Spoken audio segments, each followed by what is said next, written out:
ବନ୍ୟା ଅଞ୍ଚଳରେ ଜିଲ୍ଲାପାଳଙ୍କ ଗ୍ରାଉଣ୍ଡ ଜିରୋ ପରିଦର୍ଶନ। ଲଘୁଚାପ ଜନିତ ଲଗାଣ ବର୍ଷାରେ ଜଗତସିଂହପୁର ଜିଲ୍ଲାର ବିଭିନ୍ନ ଅଞ୍ଚଳ ଜଳମଗ୍ନ ହୋଇଥିବା ବେଳେ ବନ୍ୟା ପ୍ରଭାବିତ ଅଞ୍ଚଳର ସ୍ଥିତି ଅନୁଧ୍ୟାନ ପାଇଁ ମଇଦାନକୁ ଓହ୍ଲାଇଛନ୍ତି ଜିଲ୍ଲାପାଳ ଶ୍ରୀ ଜେ ସୁନାର। ଗତ 26 ତାରିଖରୁ ଲାଗି ରହିଥିବା ବର୍ଷା ଯୋଗୁଁ ଜିଲ୍ଲାର ଅନେକ ଅଞ୍ଚଳରେ ଜଳବନ୍ଦୀ ସ୍ଥିତି ସୃଷ୍ଟି ହୋଇଛି।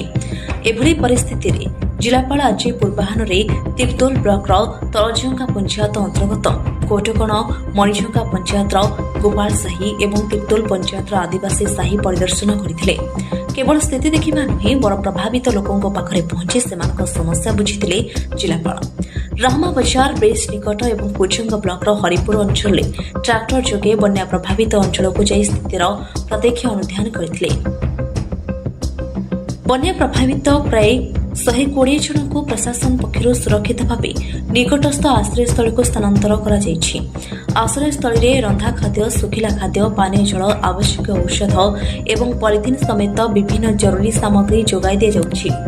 ପ୍ରଭାବିତ ଲୋକମାନେ ଭୟଭୀତ ନ ହୋଇ ସୁରକ୍ଷିତ ଭାବେ ଆଶ୍ରୟସ୍ଥଳୀରେ ରହିବାକୁ ଜିଲ୍ଲାପାଳ ପରାମର୍ଶ ଦେଇଛନ୍ତି। ସେହିପରି ବନ୍ୟା ପ୍ରଭାବିତ ପରିବାରଙ୍କୁ ସମସ୍ତ ଆବଶ୍ୟକ ସୁବିଧା ତୁରନ୍ତ ଯୋଗାଇ ଦେବାକୁ ବିଭାଗୀୟ ଅଧିକାରୀଙ୍କୁ କଡ଼ା ନିର୍ଦ୍ଦେଶ ଦିଆଯାଇଛି। ପ୍ରଭାବିତ ଲୋକଙ୍କ ସହ ସିଧାସଳଖ ଆଲୋଚନା ପରେ ଗୃହପାଳିତ ପଶୁ ଓ ପକ୍ଷୀମାନଙ୍କୁ ତୁରନ୍ତ ଉଚ୍ଚ ସ୍ଥାନକୁ ସ୍ଥାନାନ୍ତର କରିବା ସହ ସେମାନଙ୍କ ପାଇଁ ଗୋଖାଦ୍ୟ, ପାନୀୟ ଜଳ ଏବଂ ଆବଶ୍ୟକ ସ୍ଥଳେ ଔଷଧ ବ୍ୟବସ୍ଥା କରିବାକୁ ଜିଲ୍ଲା ମୁଖ୍ୟ ପଶୁ ଚିକିତ୍ସା ଅଧିକାରୀଙ୍କୁ ନିର୍ଦ୍ଦେଶ ଦେଇଛନ୍ତି ଜିଲ୍ଲାପାଳ। ଏହାସହ ବର୍ଷା ଜନିତ ଫସଲ କ୍ଷୟକ୍ଷତିର ତୁରନ୍ତ ଆକଳନ କରି ରିପୋର୍ଟ ଦାଖଲ ପାଇଁ ବିଭାଗୀୟ ଅଧିକାରୀଙ୍କୁ କୁହାଯାଇଛି। ଆଦିବାସୀ ସାହି ନିକଟବର୍ତ୍ତୀ ଅଞ୍ଚଳରେ ଭବିଷ୍ୟତରେ ଜଳ ନିଷ୍କାସନ ସମସ୍ୟାର ସ୍ଥାୟୀ ସମାଧାନ ପାଇଁ ଡ୍ରେନେଜର ଏକ ମାଷ୍ଟର ପ୍ଲାନ୍ ପ୍ରସ୍ତୁତ କରିବାକୁ ମଧ୍ୟ ନିର୍ଦ୍ଦେଶ ଦିଆଯାଇଛି। ଏହି ଗସ୍ତ ସମୟରେ ଉପଜିଲ୍ଲାପାଳ ଶ୍ରୀ ପ୍ରଶାନ୍ତ କୁମାର ତରାଇଙ୍କ ସମେତ ବିଡିଓ, ତହସିଲଦାର ଏବଂ ବିଭିନ୍ନ ବିଭାଗର ଅଧିକାରୀମାନେ ଉପସ୍ଥିତ ଥିଲେ।